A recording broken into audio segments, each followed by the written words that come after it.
Hey, good evening po sa lahat.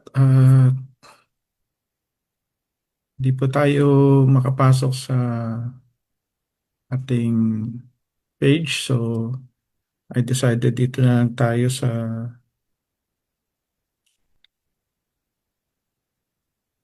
aking personal account na. So, magandang gabi po sa atin lahat.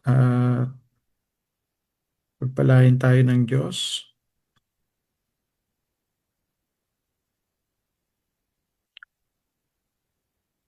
Okay, yep.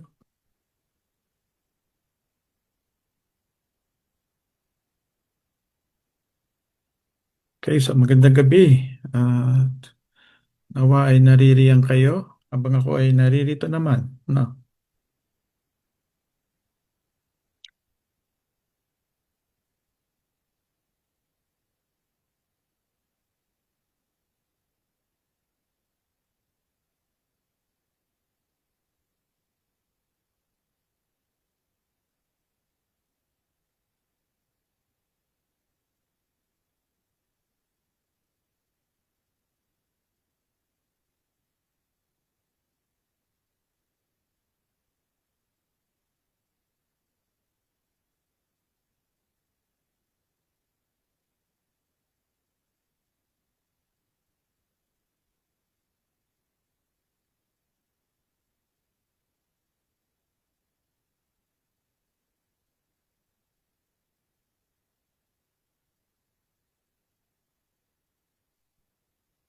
Okay, good evening po.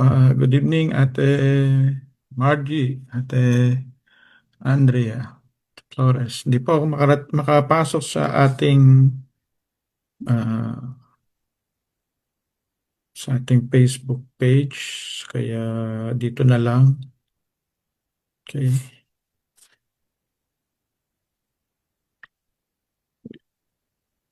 Share ko lamang po sa mga group, no? Kaya dito na lang.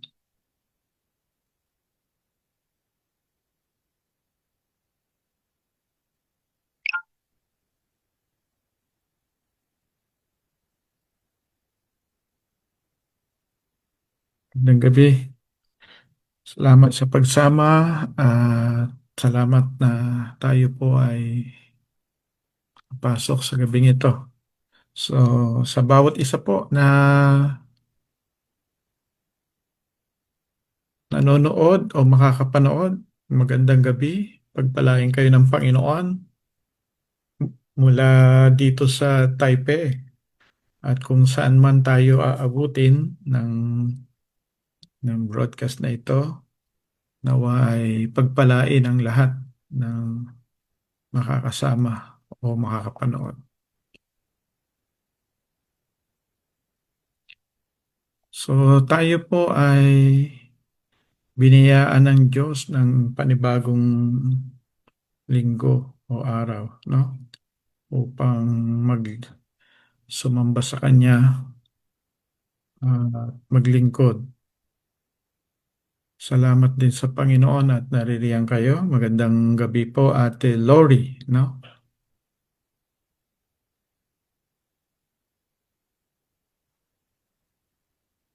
Magandang gabi, Ate Marjorie.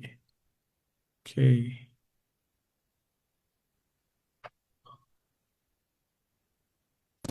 So, welcome po. Welcome, Ate Isabel, no? From Philippines. Salamat sa pagsama ninyo sa atin. Kung kayo po ay may mga prayer requests, maaari nyo pong isulat dyan sa comment section ay inyong prayer requests. At kung kayo naman ay may mga praise item, bagay na gustong ipagpasalamat, maaari nyo rin pong isulat dyan sa ating comment section. Sige po, panandalian po tayong manalangin. Panginoon at dakilang Diyos, Ama naming mapagpala, samahan niyo kami sa gabing ito. Patuloy ka, Panginoon, na magpakilala sa amin. Ang biyaya mo ay sumagana sa buhay ng bawat isa, O Diyos. Sa pangalan po ni Jesus. Amen. Amen. So praise God at salamat sa Diyos na kayo ay naririyan at kay Ate Isabel, no? Okay.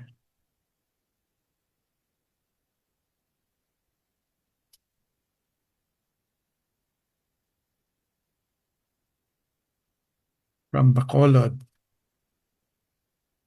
Sige po, tayo po ay nakapanalangin na kung kayo po ay may mga praise item o nais pagpasalamat sa Diyos, maaari niyo pong ilagay diyan sa ating comment section, no?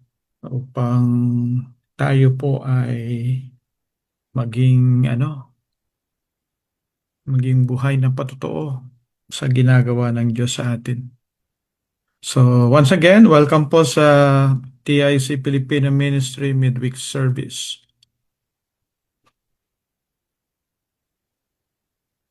At sa gabing ito, tayo po ay nasa pinakahuling yugto ng ating series sa Book of Judges, no? So nasa huling series na ho tayo ng Book of Judges. At salamat sa Panginoon na ang salita niya ay buhay at makapangyarihan.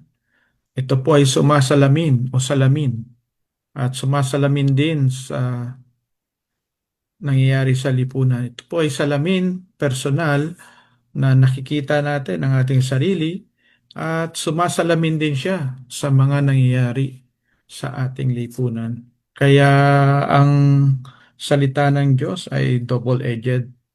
Okay. Kung kayo po ay may mga prayer request na hindi mabanggit o hindi ma-type sa comment section dahil sa nature nito, maaring sensitibo. At kung ipagkakatiwala nyo naman sa akin, maaari nating ipanalangin yan, i-message nyo lamang po ako. At hindi na natin siya i-broadcast, no? O sabi rito ni Ate Lori, pakisama po sa prayers si Aya de la Cruz Villanueva na pagkaluban siya ng kapayapaan sa pagpanaw ng kanyang mister. Okay. Bigyan nawa siya ng kapayapaan. Maging ang isa nating ang ating mga kapatid na namayapa ang kanilang ina, atin din silang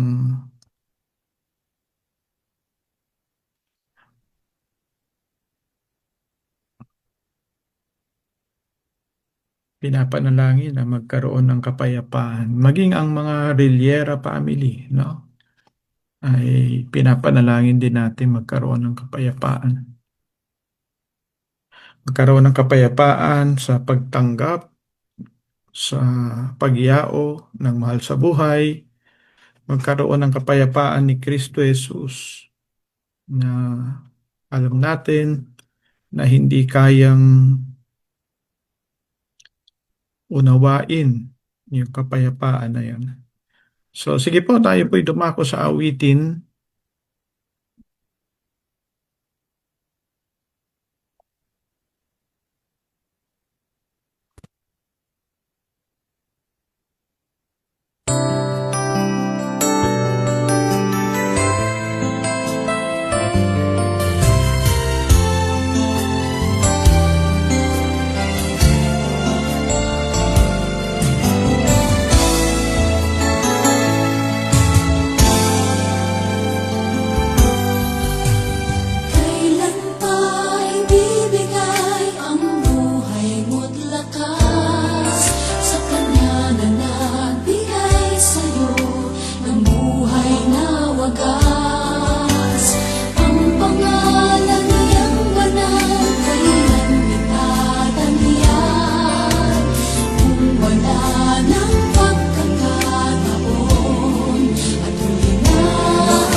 na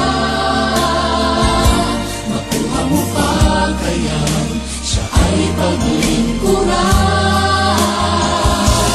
Kailan pa kaya maglilingkod sa Diyos?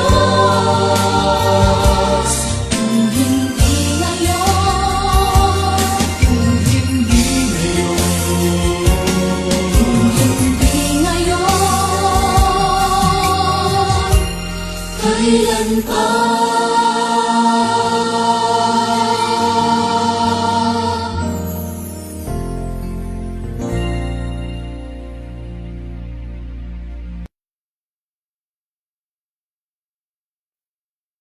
Amen. At napakainam ng kanta na yan, no? Na pagtatanong na tinatanong tayo kung kailan ba natin iaalay ang ating buhay. At alam naman natin bilang mananampalataya, sa ating panambahan, kasama po doon ay ang pag-aalay ng ating buhay bilang handog sa Diyos. At nawa palagian po nating makita yon na ang pangunahing handog po natin sa Panginoon ay ang ating sarili. No? Tayo ang alay sa ating Panginoon, no? Bilang ating spiritual na pagsamba. Sige po, tayo po ay dumako na sa salita ng Diyos. Ito po yung panghuli na part ng Book of Judges, no?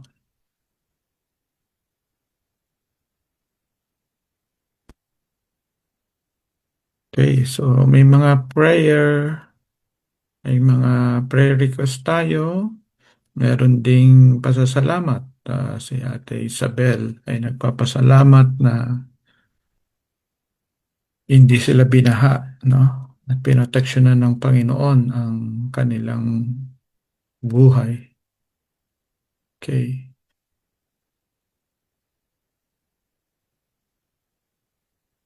Si Ate Marjorie, no? Nariyan din. Okay. So praise God. So tayo po ay magpapatuloy sa salita ng Diyos. At sa gabing ito, atin pong tatalakayin, no, yung pinakahuling parte ng Book of Judges. Ito po yung Judges 21 verse 15 to 25, yung last 10 verses. Dito po, tatalakayin natin yung topic na when everyone does what is right in their own eyes. Pag ginagawa ng mga tao ang sa tingin nila'y tama, no?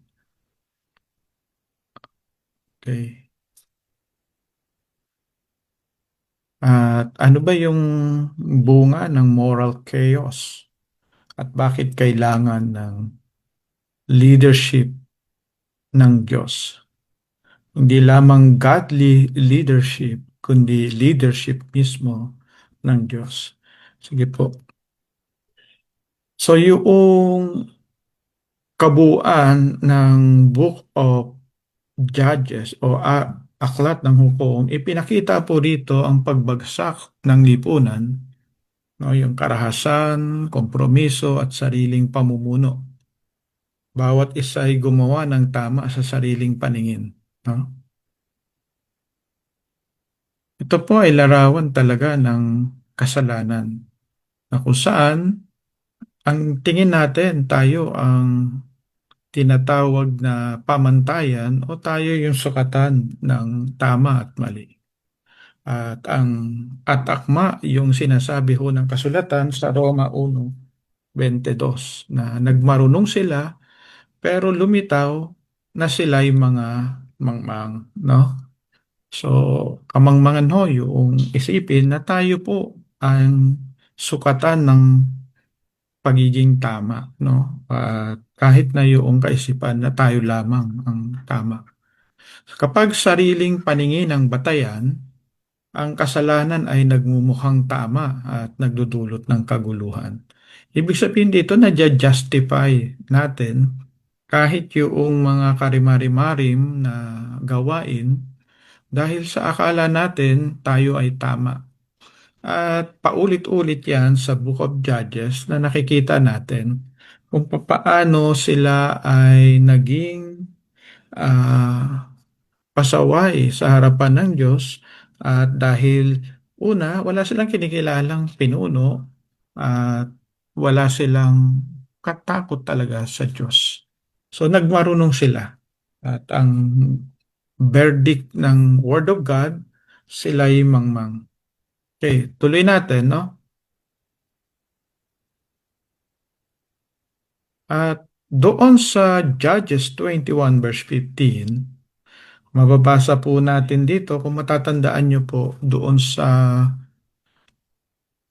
mga nakaraang pagtalakay natin, ang Benjamites po, ang mga Benhamita, ay nakalaban ang buong angkan ng mga Israelita. At ito ay sa dahilang itinago nila yung mga nagkasala. No? At imbis na panagutin nila sa batas o sa tamang forum, ay kanilang kinupkop, no? At sila po ay nakipagdigma laban sa mga Israelitang higit na nakarami. Sila po ay 1/12, no? O isang parte lang sa 12 lahi. At talagang nagmatigas sila. At ganyan po ang talagang bunga ng kasalanan. Ang tingin natin tayo ay nasa tama at ang tingin natin ay tayo ay hindi magkakamali at hindi matatalo. No? Yun yung kumpiyansa sa sarili. Isa yan sa mga palatandaan ng kasalanan. No? At doon makikita natin na ang mga Israelita sa kanilang padalos-dalos na pananalita, padalos-dalos na pagkilos, imbis na panagutin lamang yung mga nagkasala, ay marami silang napuksa at kasama doon ay yung mga inosente, mga bata, mga babae, no? Kababaihan, matatanda at mga bata. At iyon po ay dahil sa kakulangan din ng kanilang pakikipag-usap sa Diyos. So madali silang kumilos, madali silang gumawa ng pamamaraan. At doon makikita natin, nagkaroon sila ng realization. Sabi dito, nalungkot ang mga Israelita sa nangyari sa mga lahi ni Benjamin dahil binawasan ng Panginoon ng isang lahi ang Israel. Now, bakit po? Dahil nga sa napatay nila yung mga bata at kababaihan at ang mga natira na lamang ay yung mga nagsitagong mandirigma, wala nang susunod na lahi. Bakit wala nang susunod na lahi? Dahil pinatay ng mga Israelita maging yung mga inosente, no? Maging hindi mandirigma. Kita ninyo po yung kaparaanan ng tao. Pangalawa, sumumpa sila na hindi nila ipakakasal ang kanilang mga anak na babae sa lahi ng Benjamin. Ngunit sinasabi doon sa verse 17, realization nila, kailangang magpatuloy ang lahi nila para hindi mawala ang lahi ni Benjamin. At ito talagang kitang-kita ho natin na bigo ang kaparaanan ng tao. No? Bigo ang kaparaanan ng tao. Yan po, no? At yan po naman talagang makikita natin na nangyayari po yan kahit sa ating panahon, no? Sa panahon ng krisis, tinatry ng mga tao na ayusin ang kanilang sarili at ayusin ang mga bagay na tingin nila'y mali sa lipunan, no? Ngunit kung ito ay walang gabay ng Panginoon at puro katalinuhan lamang ng tao, ito ho ay isang kompromiso. At ito po ay maaring magdala sa isang malaking kapahamakan. At dito nga sa binabasa natin sa Judges 21, makikita natin ang pagkilala nila doon sa malaking kamalian at nasabi nga nila na nalungkot sila sa nangyari sa lahi ni Benjamin dahil nabawasan ng Panginoon ang ng isang lahi ang Israel, subalit kailangan magpatuloy. Ngayon, ang problema nila, papaano? No? Yung solusyon na nakita nila ay naging problema rin. Kaya mga kapatid, dito makikita talaga natin maaring sa tingin mo ang daang tinatahak mo ay matuwid, ngunit kamatayan pala ang dulo nito. Ang pinakamahirap talaga na akala na natin na tayo ay tama, subalit nasa mali pala tayo. Lagi natin tatandaan, ang kaparaanan ng Diyos ay kakaiba sa ating pamamaraan. God's way is higher than man's way. No? So, bigo ang kaparaanan ng tao. At pangalawa, no, makikita din natin dito, yung kalalagayan ng mga Israelita, sila ay nasa kompromiso na kalalagayan at bagsak ang kanilang moralidad. No? Tingnan ho natin ang pagkakasabi ro sa 20:21. Sinabi nila sa mga lahi ni Benjamin, magtago kayo sa mga ubasan at antayin nyo ang mga dalagang taga-Shilo. Kapag dumaan sila roon para sumayaw sa pista, lumabas kayo sa taniman at kumuha ng mapapang-asawa ninyo at dalhin sa inyong lugar. Tingnan ho natin ito, no? Ito na naman, nag-isip na naman sila ng kaparaanan para mapagtakpan yung pagkakamali nila na dala ng sobrang galit dahil doon sa mga nangyari, no? Tatandaan natin sa isang ano yun, isang gabi pagkakamali ng iilan, no? Isang biktima at ito po ay naging mitya ng civil war, no? At sino ho ang lubhang naapektuhan? Yung mga mahihina, mga bata, mga babae. At naubos nga yung mga babaeng Benhamita, mga bata, no? Ngayon, ang nangyari po, sila po, no, yung last week, pinaliwanag natin yan doon sa first part ng Judges 21, yung kagrupo ng mga Israelita na hindi pumunta, sumama doon sa pagtitipon, ay pinatay na naman nila, tapos yung mga babae kinuha at ibinigay doon sa mga Benhamita na natira, yung mga lalaking Benhamita na natira.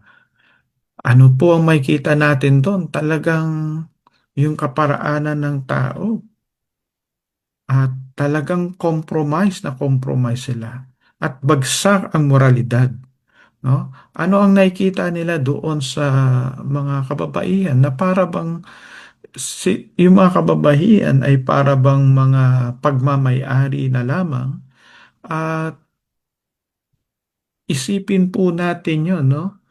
Yung trauma na sila po ay kababayan nila dahil hindi lamang sumama do sa pagtitipon ay pinatay yung mga kalalakihan, no? At maliban doon sa mga birhen na natira ay pinatay yung mga kalahi nitong Israelita. Tapos kinuha yung mga kababaihan. Isipin po natin yung trauma nun sa mga kababaihan. Pinatay yung kanilang mga kaanak. Ngayon, ipapaasawa sila doon sa mga Benhamita na naging mitya ng kaguluhan ng bayan. Kaya wala hong magandang nakakuha talaga sa labanan o sa gyera at pinapadilim pa ng pagiging morally bankrupt, no? At compromising ng mga leaders ang sitwasyon, no? At dito ho, ginawa nilang makatwiran yung kidnapping, no? Habang sumasayaw yung ibang mga kadalagahan, para hindi sila mateknikal, itong mga Israelita na nangako na hindi nila ibibigay yung kanilang mga anak sa mga taga-Benjamin, ay nakaisip sila ng isang solusyon daw para matugunan. Ano yon? Sa panahon ng pagdiriwang, yung mga babae sa Shilo, mga dalaga, no? At kapag dumaan sila para sumayaw sa pista, eh, tatambangan, no? At kukunin yung ano, yung mga kadalaga na gusto nila at maging na mapang-asawa. So kita ho natin talagang kaparaanan ng tao pagka morally bankrupt, no? Maraming bagay ang makikita natin. Yung solusyon ay baliko pa rin, no? Baliko pa rin ang naging solusyon. So, pagka yan po ay pinaralel natin sa ating bayan, sa Pilipinas, no? Parang snowball effect yan. Pero dalangin natin na magkaroon talaga ng moral ascendancy, magkaroon talaga ng panunumbalik sa Diyos sa ating bayan. Sige, tuloy po natin, no?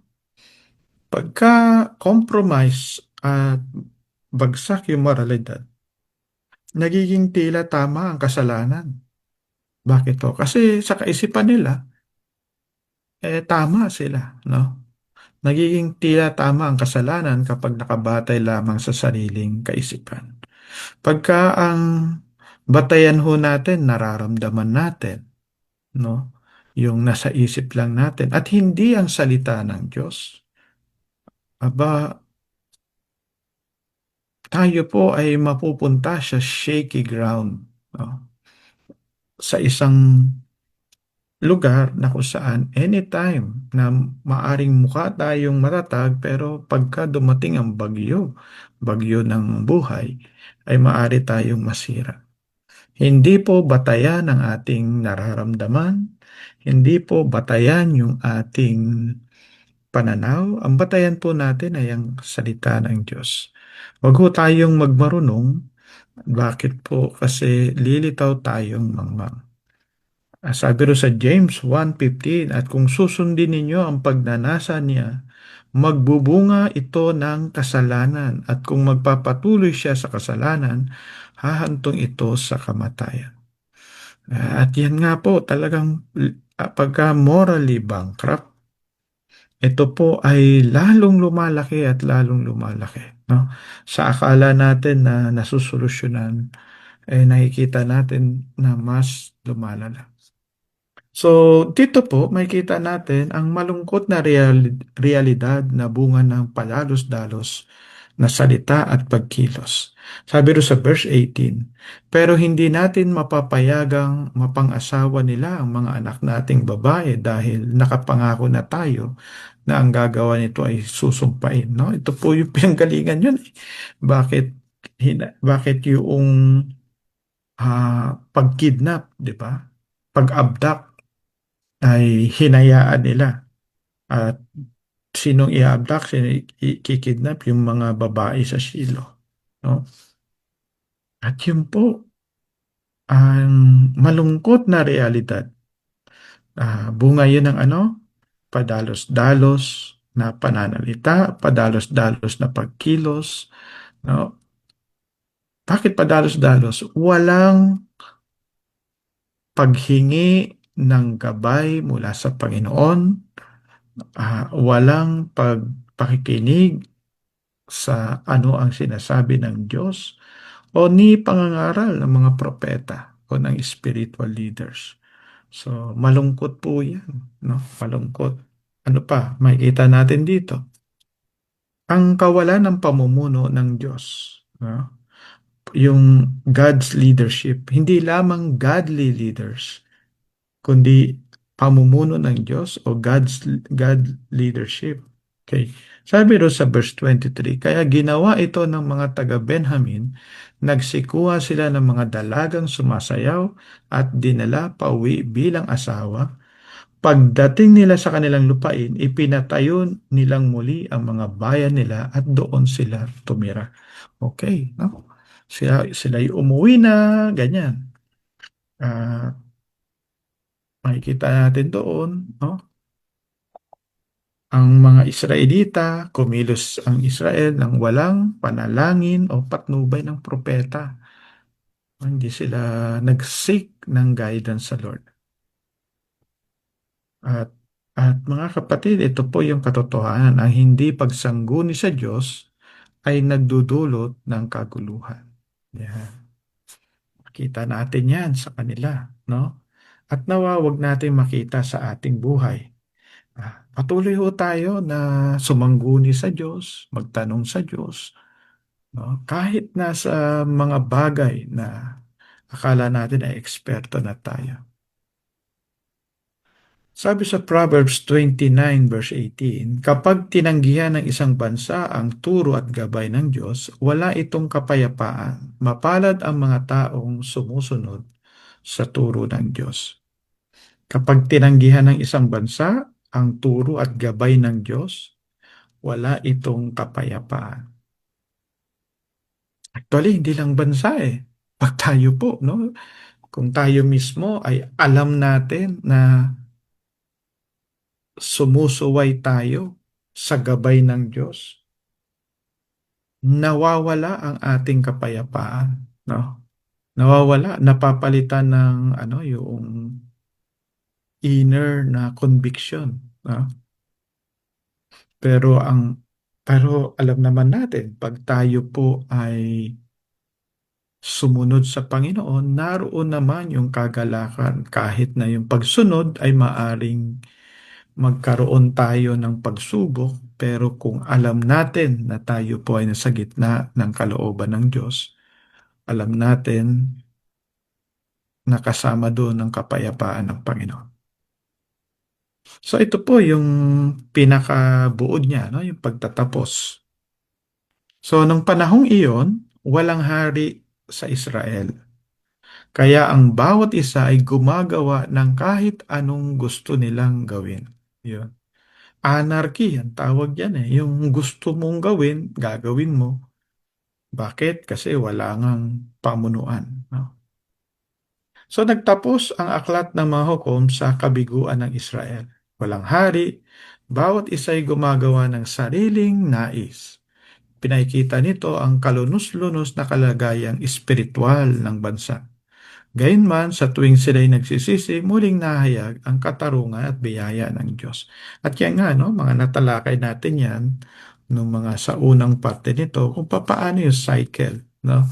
Sila ay magpapakumbaba sa Diyos, no? At pag nagpakumbaba sila sa Diyos, patatawarin sila, tapos gagabayan sila ng Panginoon, sa gabay ng Panginoon, sila'y uunlad muli, at sa pag-unlad muli nila, ay malalasing sila sa alay ng katagumpayan, at dahil doon, makakalimot sila sa Diyos, at pag nakalimot sila sa Diyos, sasamba sila sa mga Diyos-Diyosan, babalik sa mga dating gawi, at malalagak na naman sa pagkaalipin, sa paghihirap, at sa katalunan.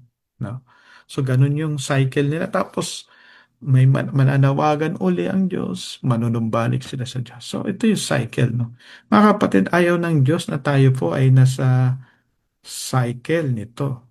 Nais ng Diyos na tayo po ay umuunlad sa pananalig at pananampalataya. At nag-uumpisa talaga sa pagsisisi, pag-amin, at yun po yung simula ng rebuilding, no?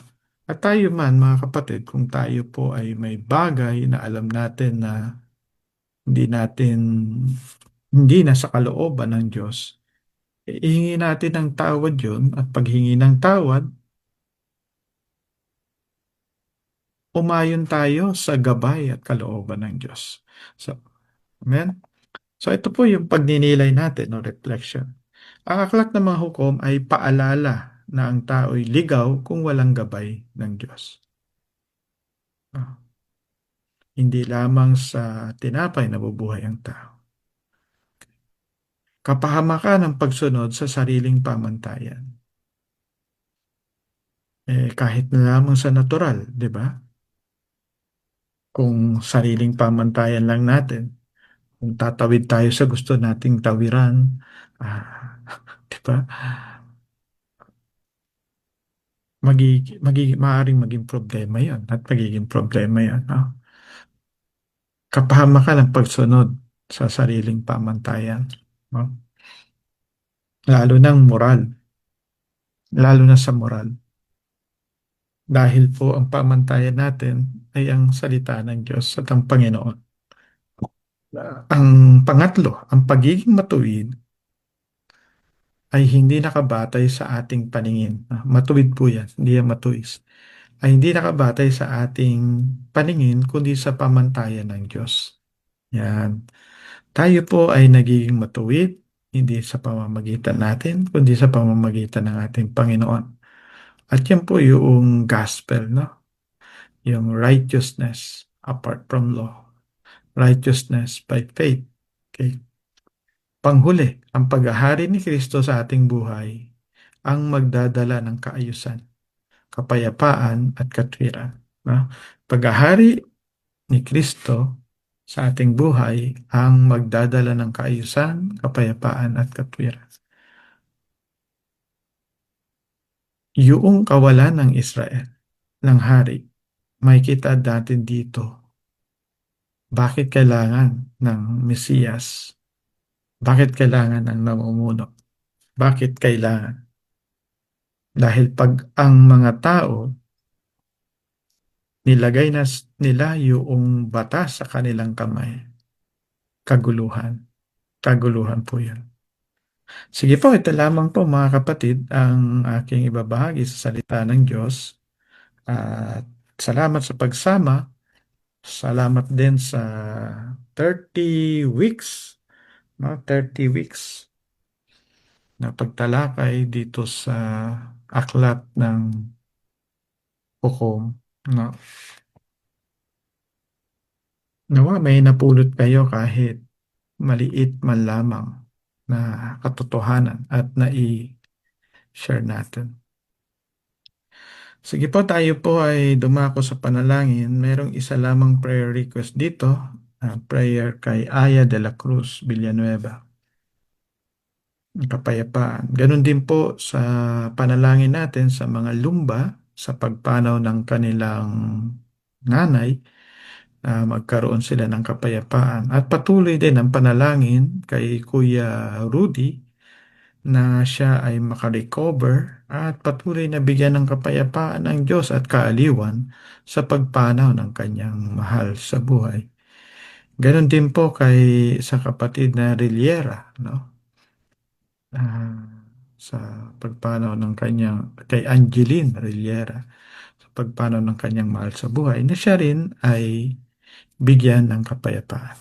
Sige po, tayo po ay manalangin. Panginoon at dakilang Diyos, Ama naming mapagpala, sa gabi ito, kami po ay nananalangin. Una ay kay Aya de la Cruz Villanueva na pagkalooban niyo po siya ng kapayapaan sa pagpanaw ng kanyang mister. Ganon din po, O Diyos, ang panalangin sa pamilya Lumba sa pagpanaw ng kanilang ina, Panginoon. Pagpalain niyo po sila, palakasin, ang Ate Elby, ang Kuya Elmer, ang kanilang mga kapatid. Ang kapayapaan mo ang pumuno sa kanilang puso at isipan. Ganon din po, O Diyos, sa patuloy naming inaangat sa iyo ang Kuya Rudy na iyo nga pong palakasin, pagalingin, bigyang kaaliwan, O Diyos.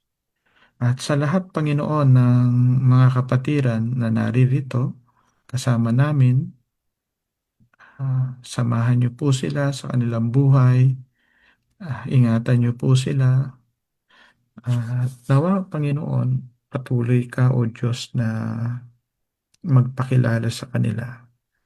Panginoon, tunay nga po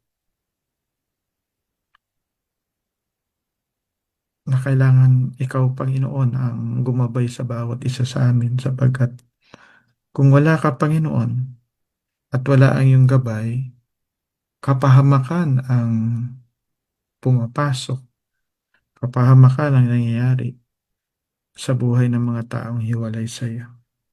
Panginoon, maraming salamat, Panginoon, sa mga katotohanan ng iyong salita. Dalangin namin yung katotohanan ng iyong salita ay magpatatag sa pananalig at pananampalataya ng bawat isa. Sa panahon na ito na pumapasok ang lamig, ingatan niyo po ang kalusugan at ingatan niyo po ang bawat kapatid. Nawa ang kapayapaan ni Kristo Jesus, ang kaaliwan ng banal na Espiritu, at ang pagpapala mo, Ama, ang maiwan sa bawat isa. Sa pangalan po ni Jesus. Amen. Amen. So magandang gabi po mga kapatid at salamat sa pagsama. Nawa ay magsama-sama tayo sa kalooban ng Panginoon next week sa ating midweek service. God bless po.